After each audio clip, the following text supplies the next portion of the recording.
guys, Andrew here. I got two sword things now, and camera only reaches like this high. So I got for a kneel for this one. Okay, and you guys wondering where I've been and you haven't watched my recent videos, I've been on vacation for a week. And funny story, I'm eating a candy right now because whatever's the intro, right?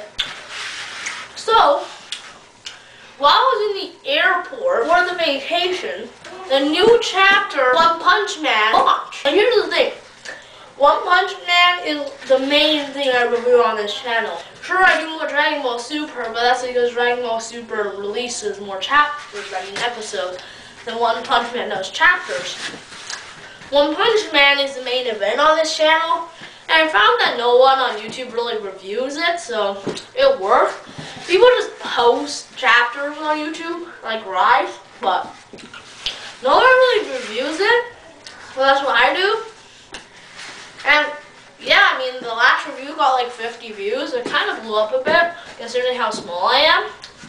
And I missed a whole week, so I'm gonna have to pump that out as soon as possible if I want to get the views I want on that video. But I'm doing this Dragon Ball Super review first because, well, the episode just launched yesterday, and usually I do my review the day after.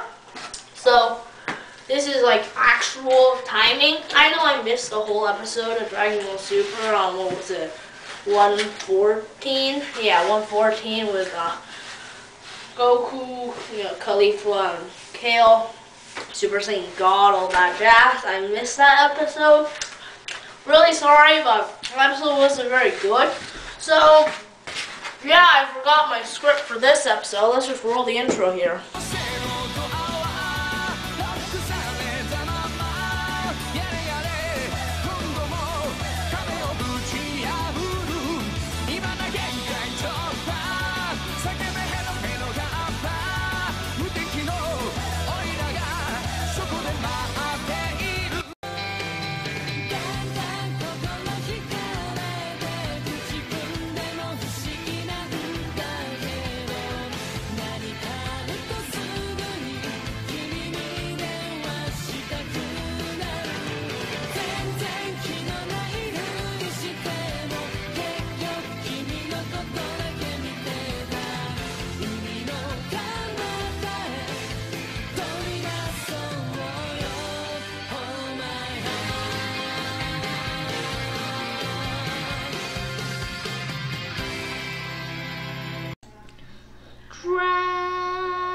Dragon Ball.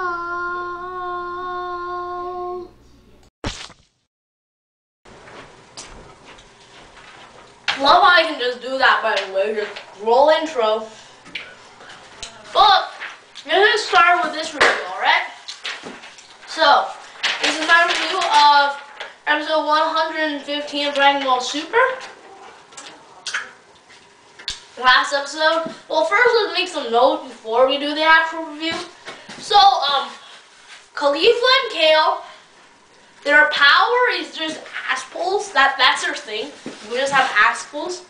Like, yeah, we just got a major power boost for no reason. Oh yeah, we have Patara earrings from the beginning. And yeah, sure, more power boosts in our fusion state as well. Just keep power boosting. I just spill water on the floor. Done. So that's the whole thing. Is just actual that make no sense from the author. They have Toon Force, okay?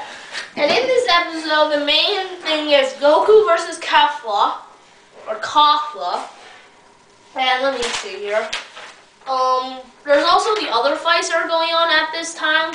We'll get into that later. And Jiren meditates through everything. So those are all the notes I have for the whole episode. Start the review. Start of the episode, there's sort of like a preview for the episode. I don't really know why that's there. Just watch the episode. I mean, it's better than recap, okay? At least it's some fresh content. Alright, so Goku starts in red. in this episode, and Kefla is just completely destroying him. Kefla is just like bang, bang, blah, blah, blah, blah, blah, blah, blah. Time just completely wrecks God. Goku Red is like the entire time. And let me just say this right now: the design for base Kefla is absolute trash. I can't stand it. She's like she's skinnier than Kefla and Kale, and she's way too tall. They made her like even taller than Goku, it looks like. I don't know why. Goku's a pretty big guy. Why is Kefla so tall? That's just really random. And, I mean, when I saw her face in the preview, I was like, yeah, it's pretty okay. But then when you see her whole body, she's too tall. Anyways, then Kefla's like, oh yeah, I'm so good, I'm so strong. He grabs Goku's legs, she grabs Goku's legs like this and just like spins them around. That's one of her techniques. She never uses any of this. And she's really self-arrogant, right? And then Beerus is like, why is it because it's so wet? Get out of the video! I'm not telling you! I'm making a video! okay, let's continue. Anyways, they were talking about, oh, is the Potara even legal? And then Zeno's just like, fusion, it's cool, it's okay, Potaras are now allowed. So, Vegeta might be a thing. And pull out the Potaras. We get back to this a bit later in the episode. Move 3 and Universe 4 is like, yeah, we don't need it. And then Topo comes and just grabs Vegeta, like, psh. While Vegeta's really focused on Goku and Kefla's fight, it's like, yo, what? They become way more powerful than those other two. Wah! So that was really funny. And then we get the Namex again. Brian, stop being in the video. We get the Namex again, so they seem to have all the abilities that Piccolo has. Makes sense, or Namex. And, you know, they are pretty much even with Piccolo and Gohan. Gohan has to, like, save Piccolo the Masenko, so that's pretty cool. And then cut out of that again.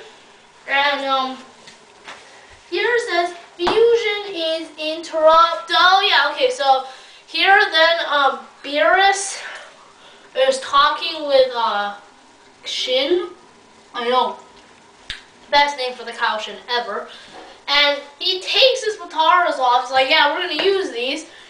And, okay, let's just think about this here. Pretty sure the Potaras are infinite. You don't fly. Pretty sure the Potaras are infinite because if we look at Universe 6's Kaioshin, the one beside Champa, his earrings are on him. And they're also on Kefla, so that means you can just make more probably. And Shin proposes that we have 17 and 18 fuse into number 35.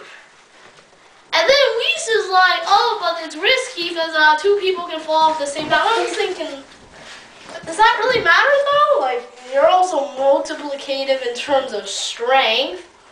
It's not that risky because you have the most warriors right now. Like, if it goes down to time, you're going to be ahead even if it's like that. Oh. So, I mean, I don't think that's a good point, but it might be. I mean, I feel like they should just fuse. Beerus is a bit too fast, I think. Sean was really arrogant in this episode. He really wants to win. Then, okay, so Universe 2 is like, ooh, we could use fusion. So, the Kaioshin, the funny one, throws the Potaras at 2 of the fighters. One of them puts it on, the other guy's like, take, and he has his helmet on, trying to put on Potara, and he put it on the wrong ear. And then Kefla comes in, get out of the way, and just like fighting Goku, goes through some Kashi and gets over to the 2 that are trying to fuse and knocks him away. From them, the Potaras like blow up, And the Kaioshin's mad, like, is it? You can just make a punch, or can you not? I really don't get that. So then Speedo from last episode, I'm calling him Speedo, the guy that can go 300 times faster, super relevant. Alright, back to the review. We have, so 18 has her leg injury, I guess from the fight with Krillin. Not against Krillin, but with Krillin. And Speedo's here, and he actually sort of stands up to 17. Can't really tell, so he's about to punch 17 because he's pretty fast, 300 times speed. And then 17 just blitzes him and just grabs his punch and then blitzes him, so his speed is nothing that's impressive. And then 17 just key blasts him away casually, right? And so now we see Kefla's signature technique after we cut back to the fight with Goku. And it's this key ball thing that's green that she just throws. And it sort of moves in a weird kind of pattern. Can't really describe it. Here's a picture of it as it hits Goku. Right? And Goku's red is not nearly enough. So then Goku just boom, Super Saiyan Blue. You get the pretty cool look. You get the animation, and then Kefla uses her Super Saiyan that's green. They call it Super Saiyan the episode. Pretty sure it's Legendary Super Saiyan because it's green, right? I can't tell. And so Goku is there fighting Kefla, right?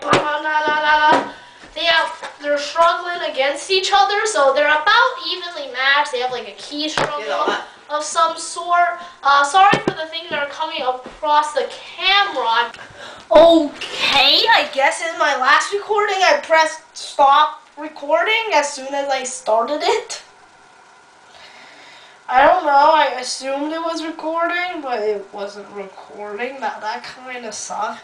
Anyways, I'm in my room now because so many interruptions, right? And I'm going to take some time here to advertise the 66 Gaming channel where Godzilla Free plays Yu-Gi-Oh! And various other games. Right now he mainly plays Yu-Gi-Oh! Pro on that channel. It's a really good series. You guys should check it out. He's thinking about lists. He already made up some of them by actually like worst monsters, best monsters, worst cards like ever, best cards, best unbanned monsters, you know, synchros, exceeds, all that jazz, best flips, most interesting cards, most interesting card names, everything. He has a lot of ideas for the list for Yu-Gi-Oh! And if even if you know nothing about Yu-Gi-Oh!, he's semi-casual, so he can really tell you a thing or two about the game. He can make a how-to-play video on Yu-Gi-Oh! You could just read the rulebook, but who likes reading, right? So I think he's thinking about that. And okay, let me just give you some heads up real quick. First of all, he makes a lot of misplays, but then again, usually they're misclicks. And he knows what he's doing with his hand. And whenever he gets a new deck, he usually, he copies a deck profile. But then after doing that, instead of watching the video to understand how the deck works, he plays the deck in, online duels. And he reads all his cards slowly, and he understands that for 2 to 3 duels. Or he just goes on Yu-Gi-Oh! Pro and just looks at all the cards and read their effects. And figure out combos that way. I know, it's really good, right? And sometimes he makes his own decks. Gen X, he made that deck completely alone. And it's pretty good. It's actually beating some relevant decks. And it's a terrible archetype, so I mean, he's pretty good at the game. And he's, I'm pretty sure the card that's his favorite is Wing Karibo level 10. His meme card is Zone Eater. He puts Zone Eater in all his side decks, a lot of his side decks. I don't know why. It's so tight. Why would you put Zone Eater? Maybe it's a joke. I don't know. And in his list, here's the Trish is gonna be one of the things that are gonna be there a lot. It's like Trishula, Dragon of the Ice Barrier. Oh, you can't be targeted. I don't target. You can't be destroyed. I don't destroy. So he's been talking about Trish a lot, and he's gonna have like the shades go on Trish. It's gonna be funny, but. Without any further ado, let's get back to the Dragon Ball Super and stop talking about Yu-Gi-Oh! Okay, also, best removal. That's a new video. So, then, where am I? Because I just recorded this. So, okay, Goku is blue, right? And they play the Ultra Instinct theme. That's amazing. It's like, ka ka ka ka ka chitaze, goon goon goon goon. I guess it's not the Ultra Instinct theme anymore. They're just playing it for epic fights. Maybe it's like the new da da da da da da da. Also, Vegeta's like, oh, he's blue. Kakarot's blue. Da! Boom! And completely wrecks Toko like it's nothing. And you know, the key struggles, everything. I think I already said that. Actually, Goku and Kefla are equally matched. But then it's Goku goes Kaioken blue, and he's completely overwhelming Kefla now. But it's like, he doesn't have the stamina. He doesn't have the stamina to sustain it. So Kefla goes for a signature. Goku goes Ka-me. I mean, actually, no. This is what Super Saiyan 4 guy was talking about with the Pori Kamehameha. Watch that video. It's pretty funny. He's like, ha! Don't expose it until the end, right? and that's like, that's going for the win. Goku's like, oh yeah, it's over. But then Kefla sneaks up behind Goku and just knocks him out with a clean hit.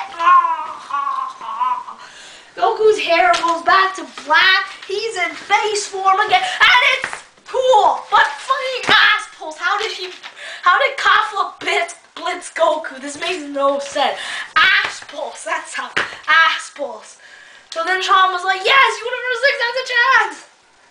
And then we get a new theme for the true Ultra Instinct. Goku just comes up like, oh. It's like, oh, he's groggy, but then his hair starts growing, and it's like, ooh. And then Kefla launches a volley of her signature to finish him, and then Goku's just like, oh, fifth dimensional.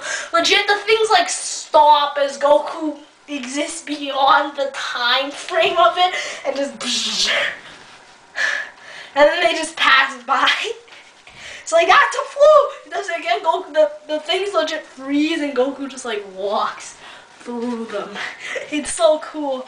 We get a new theme. I don't remember how it sounds.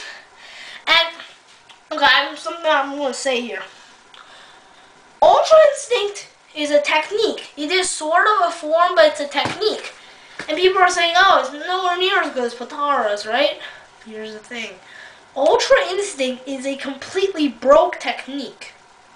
What is the most broke technique in Dragon Ball so far? People are gonna point to Fusion, Namekian Fusion, Fusion Ha, right? God Key. Technically, the most broken technique so far, that was a Discord notification, is Ki. Right? Remember when Goku was learning Ki at the start of Dragon Ball, how broke Ki was?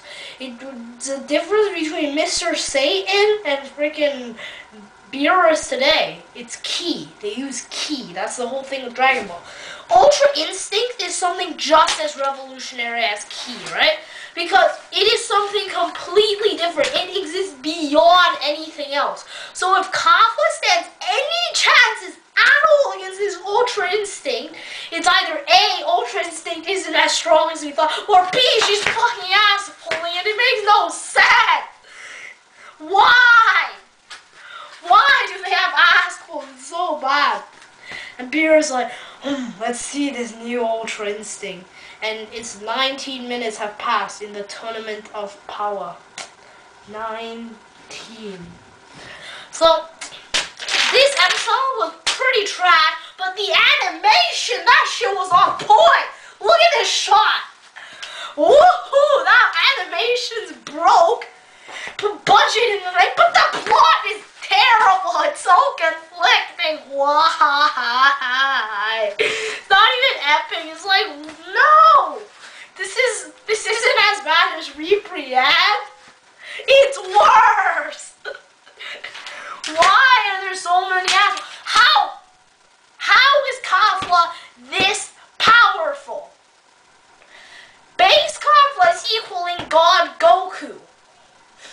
Well, base Vegeta stronger than blue Goku. Shut up! I don't care if base Vegeta stronger than blue Goku. It's Vegito. Vegito. This is Kefla. Kefla and Kill individually are nowhere near as strong as Goku and Vegeta individually. How does this make any sense? Also, this is really interesting actually. I just calm down, okay? Rado says that through the fusion, it makes the people fusing dozens of times stronger than they would be fighting just together. Like, not dozens, like tens. And Fusion Ha was stated to be dozens. It sort of negates the whole multiplied power thing. Because how is it multiplied? Like 3-dimensional times 3-dimensional, are they 9-dimensional? I mean, that's multiply, right? Is it their power level multiply? No, it's not multiplication. It's just a raw increase. It's a massive, no, not raw. This is an exponential increase, but it's not multiplicative at any level. It's just an increase. It's just an increase of the two together, sort of just like the Fusion Ha. But we know it's a higher increase because of statements, right? Not feats because Fusion Reborn's weird, but statements. We know how the Potara is far more potent than Fusion Ha, because the difference in power between Goten and Trunks to Super Buu and Goku Vegeta is actually smaller than with like Goku and Vegeta to Buuhan. Yeah, Vegeta was wrecking way harder. I mean, that's hard to get your head around. Like, yo, Super Buu's way out of their league, right? But the difference between Goku and Vegeta to Buuhan, that's just on a whole nother level. Even that's about the same. Vegito completely wrecks Buuhan. Gotenks, it takes Super Saiyan 3 to beat Super Buu. And it's still close, so. Yeah, so we know that the Potara is more potent, but it seems it's not as broke as we thought it was. We need more clarification on this, right? So with Fusion being legal through Potara rather than just Fusion Ha or Namekian, because those are techniques, right? Potara is an item. And the item itself has power, unlike a bottle. The bottle takes a technique to be used. With cars, you just put it on. So, now that these things are legal, theories galore. Okay, we're going to have theories on this stuff. People are going to theorize about how this works, and potency, and how people are going to utilize it. Vibram might actually be relevant, who knows. Go Vegito, Ultra Instinct Vegito, that's a theory that's going around everywhere. That Vegeta has Ultra Instinct and there's going to be Vegito. So, yeah, because here in this episode, Vegeta wasn't even focused on Tobo. He was focused on Goku the entire time. So, maybe he wants to fuse with Goku. They're both Ultra Instinct to beat Jiren. So then he can wish Universe 6 and go to Sadada, whatever. That's a theory. So, I mean, I'm lost in this. I have no idea what Frieza's doing. 17 is broke as ever. Super Android 35 from the Hero, Dragon Ball Heroes might be a thing.